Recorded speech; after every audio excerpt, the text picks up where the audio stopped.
नमस्कार. आज आपण डॉक्टर बाबासाहेब आंबेडकर यांचे सद्यस्थितीत भारतातील सर्वात उंच पुतळे पाहणार आहोत. खरं म्हणजे बाबासाहेब आंबेडकरांचं नाव आता दिवसेंदिवस देशापुरतं न राहता संपूर्ण जगात पसरत आहे आणि त्यांचे विचार जे आहेत हे सर्व अर्थानं, कारण ते बाबासाहेब आंबेडकर काय फक्त संविधानाचे निर्माते नव्हते, त्यासोबत ते समाजशास्त्रज्ञ, मानवशास्त्रज्ञ, शिक्षण तज्ञ, अर्थतज्ञ, म्हणजे जेवढे पैलू सांगता येतील ते कमीच आहेत. म्हणजे बाबासाहेब आंबेडकरांनी त्यांचं आयुष्य मानव जातीच्या संपूर्ण कल्याणासाठी वेचलं असल्यामुळं असा कोणताच पैलू नसेल की ज्या पैलूवर बाबासाहेबांनी संशोधन करून जगाला त्यांचं मानवी जीवन सोपं, सुलभ करण्यासाठी मदत केली नाही असं नाही.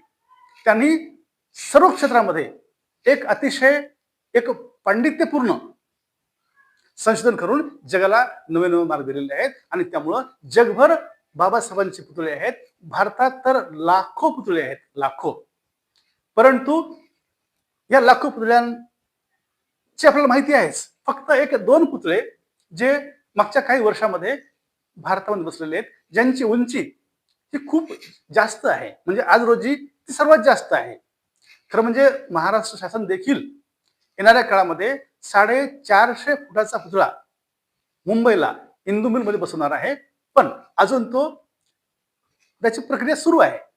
तत्पूर्वी आपण मागच्या 14 एप्रिल 2023 रोजी जो हैदराबादच्या सचिवालयासमोर हैदराबादच्या मुख्यमंत्र्यांनी, त्या मंत्रिमंडळाने मुख्य द्वारासमोर जो डॉक्टर बाबासाहेब आंबेडकर यांचा 175 फूट उंचीचा पुतळा, त्याच्यामध्ये मग 50 फूट चौथरा आहे आणि त्याच्यावर 125 फूट प्रत्यक्ष त्या पुतळ्याची उंची आहे. तो सचिवालयासमोर आहे आणि त्याच्या लागूनच हुसेन सागर आहे. हुसेन सागराच्या बाजूलाच तो पुतळा आहे, ज्याची उंची 125 फूट आहे.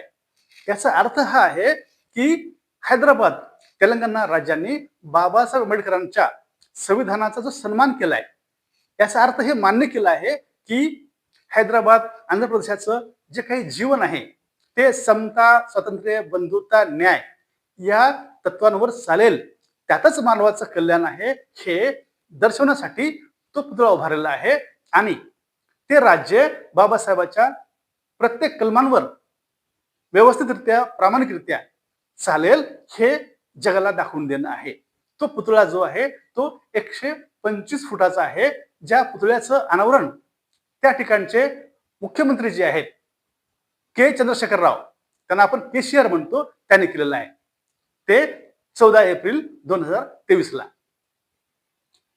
हुसेन सागराच्या बाजूला जो उंच पुतळा आपण पाहतो ना, तो आणि हुसेन सागरामध्ये असणारा बुद्धांचा पुतळा, म्हणजे एकीकडे बुद्ध, दुसरीकडे बाबासाहेब आंबेडकर. म्हणजे जगामध्ये जे खरं मानवी मूल्यांचं, मानवी कल्याणाचं तत्वज्ञान जे आहे ते या दोन महान पुतळ्यांच्या द्वारे दिसत आहे. त्यासोबतच 19 जानेवारी 2024 ला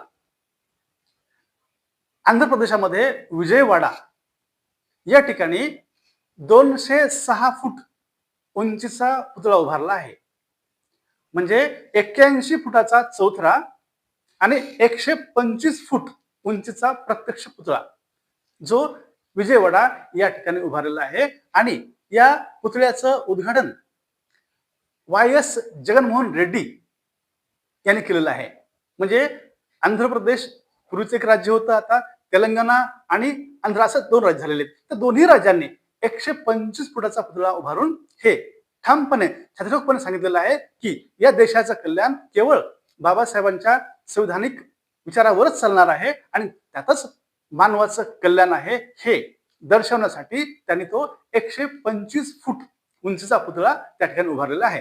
त्याला नाव दिलेलं आहे स्टॅच्यू ऑफ सोशल जस्टिस, म्हणजे खऱ्या अर्थानं सामाजिक न्याय देणारा हा पुतळा. या पुतळ्याचे विचार जे जग आता मान्य करत आहे आणि त्या त्या देशामध्ये बाबासाहेबांचे विचार आता दिवसेंदिवस जास्त प्रमाणामध्ये प्रसारित होत आहेत, कारण त्यातच सर्वांचं कल्याण आहे. या पुतळ्यांचं वैशिष्ट्य असं आहे, हे मेड इन इंडिया आहेत. म्हणजे भारतातीलच राम सुतार आणि त्यांचे चिरंजीव अनिल सुतार यांनी हा अतिशय संशोधन करून प्रत्येक गोष्ट बारकाईने तपासून हा पुतळा बनवलेला आहे. आणि हा पुतळा हा खरं म्हणजे ऊन असो, वारा असो, वादळ असो, भूकंप असो, काही जरी आलं तरीही या पुतळ्याच्या अस्तित्वावर कुठलाही परिणाम होणार नाही, अशा पद्धतीचे हे पुतळे आहेत. आणि त्यात विशेष म्हणजे बुद्धिस्ट स्कल्पचर किंवा जी काही बुद्धकालीन शिल्पकला होती, त्या शिल्पकलेचा वापर करून हे पुतळे बनवलेले आहेत. तुम्ही पाहसाल बुद्धाचा जो काही संयम आहे, जी काही शांती आहे, जी काही मानवतेची करुणा आहे, ती सारी वैशिष्ट्ये बाबासाहेबांच्या चेहऱ्यावर दिसतात. बाबासाहेबांचा चेहरा हा शांत दिसतो. कुठलाही आक्रमकपणा नाही, कुठलाही राग नाही, कोणाविषयी लोभ नाही. म्हणजे एकदम शांत, परिपूर्ण कॉन्फिडन्स आणि एक बुद्धाची करुणा आहे, ज्याच्यामध्ये मानवी कल्याण कसं होईल हा संयम, शांतता बाबासाहेबांच्या चेहऱ्यावर दिसते. आणि त्यामुळेच हा जो चेहरा आहे, हा बुद्ध संस्कृतीमध्ये जी काही एक सर्वांच्या कल्याणाची भावना आहे, सर्वांचं मंगल होईल ही भावना आहे, ही भावना त्यांच्या चेहऱ्यावर दिसते. आणि म्हणूनच हा चेहरा किंवा हा जो भाव आहे, तो राम सुतार आणि त्यांच्या मुलांनी जो काही त्या मूर्तीमध्ये ओतला आहे, ते हे दर्शवते आहे की भारताची संस्कृती बुद्ध कालापासूनची, की जी प्रत्येक वेळेला प्रत्येक माणसाचं आयुष्य कसं सुकर होईल याची काळजी करणारी आहे. समता, स्वातंत्र्य, बंधुता, न्याय हा प्रत्येकाला कसा मिळेल याची काळजी करणारी ही संस्कृती आहे. आणि तीच बाबासाहेबांनी संविधानाच्या माध्यमातून जगाला दिलेली आहे. म्हणून या पुतळ्यांचं जे काही वैशिष्ट्य आहे, बुद्धाची संस्कृती, शिल्पकला आणि ती शांती, ती करुणा किंवा मानवाच्या प्रती कल्याण व्हावं ही भावना त्यात स्पष्टपणाने दिसते. म्हणून आपण ह्या दोन पुतळ्यांना मुद्दामच जनतेसमोर आणण्याचा प्रयत्न केलेला आहे. आपल्याला आवडल्यास काही कॉमेंट करून सांगा किंवा सूचना केल्यास स्वागतच आहे. जमल्यास चॅनलला सबस्क्राईब करा, म्हणजे या पुढचे व्हिडिओ देखील आपल्याला पाहता येतील. नमस्कार.